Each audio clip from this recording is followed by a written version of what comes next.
Die Türme der Kammgarnfabrik prägen die Skyline des niederösterreichischen Kurorts Bad Vöslau. In der Nähe der alten Fabrik steht eine neue Moschee, eingeklemmt zwischen Wohnhäusern. Wer den Weg nicht kennt, findet nicht so leicht hierher.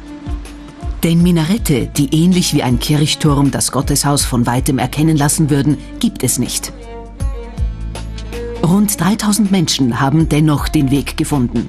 Muslimische und nicht-muslimische Vöslauer sind gekommen zur Eröffnung der Moschee bzw. des Kulturzentrums, wie der Trägerverein ATIP sein Projekt nennt. Schließlich soll hier nicht nur gebetet werden. Dieses Gebäude ist für diesen Zweck gedacht, dass dort Deutschkurse stattfinden, dass dort Bildung vorangetrieben wird, dass dort Jugendzentrum geben wird, dass dort das Miteinander möglich ist.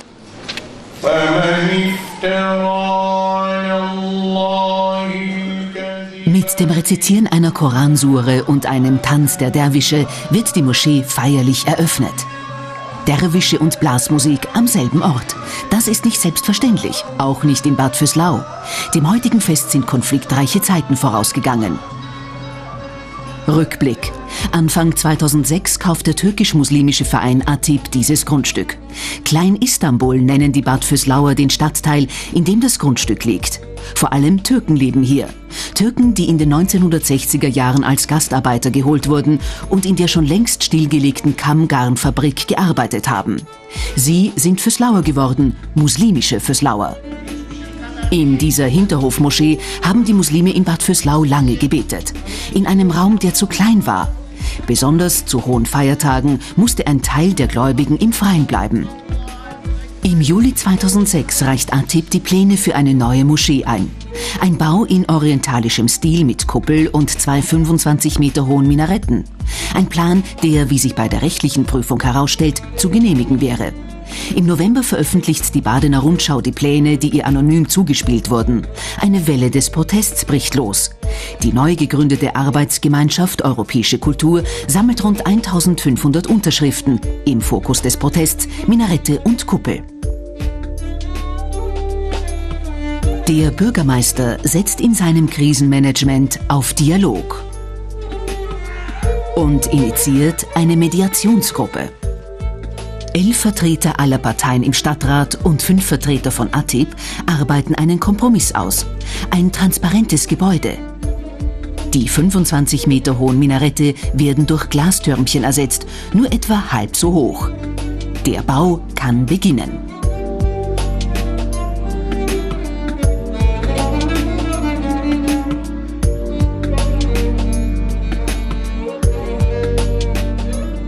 Dieses Gebäude sagt auch sehr viel über uns aus, auch über dieses Gemischte. Es ist modern, aber es gibt doch kulturelle Aspekte und genau diese Mischung macht es aus, denke ich. Also genauso sind wir auch. Wir sind offen für das Neue, haben gleichzeitig unsere Wurzeln und ich denke, der Dialog führt dann zur Lösung. Ich bin natürlich jetzt erleichtert, weil ich gesehen habe, dass das Ganze doch von der Bevölkerung gut aufgenommen wird, sowohl von türkischstämmigen als auch von den Vöslauern, die schon über viele Generationen hier leben. Und ich glaube, es kann sich auch sehen lassen. Für mich ist die Architektur nicht so wichtig wie das Miteinander. Im Zeichen des Miteinanders singt der türkische Kinderchor die niederösterreichische Landeshymne.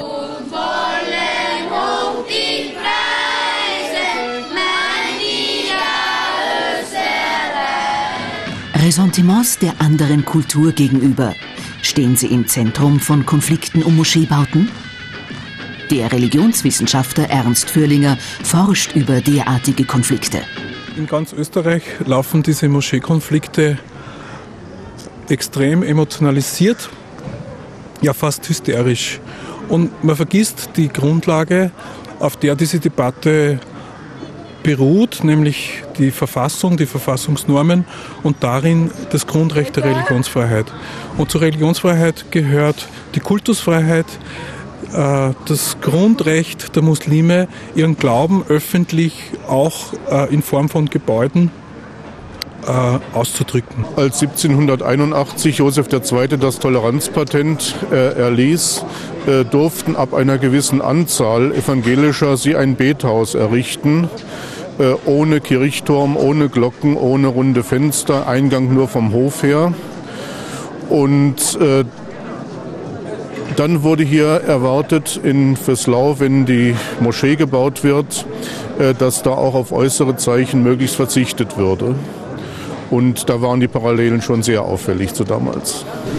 Wie weit geht Religionsfreiheit? Was darf, was muss sie beinhalten? Eine Kernfrage, die allerdings in Bad Vöslau kaum angesprochen wurde. Andere Fragen seien im Vordergrund gestanden, meint man bei ATIP. Es waren die Themen mit der Sprache, mit Integration, mit jahrelangen Themen mit zu laut und zu schnell fahren. Die üblichen Themen, die wirklich in der Gesellschaft bekannt sind. Ja. Aber andere Bedenken auch. Ja. Von wegen, werden sich jetzt die Türken dort zurückziehen, werden sie eine eigene Gruppe dort haben? Anerkennung der ehemaligen Gastarbeiter und ihrer Kultur, gesellschaftliches Zusammenleben, Integration. Diese Themen vermischen sich im Moscheekonflikt mit Fragen der Religion. Die Architektur wird zur Projektionsfläche für Ängste und Vorurteile, nicht nur in Bad Vöslau.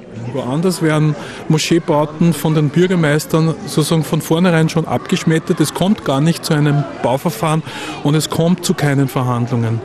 Von daher ist die Situation in Bad Vöslau sozusagen in gewisser Weise ein Fortschritt.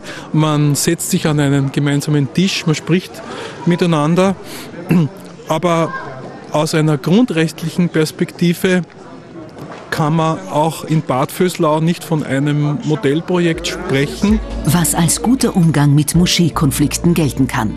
Die Antwort darauf wird wohl eine Frage der Perspektive bleiben.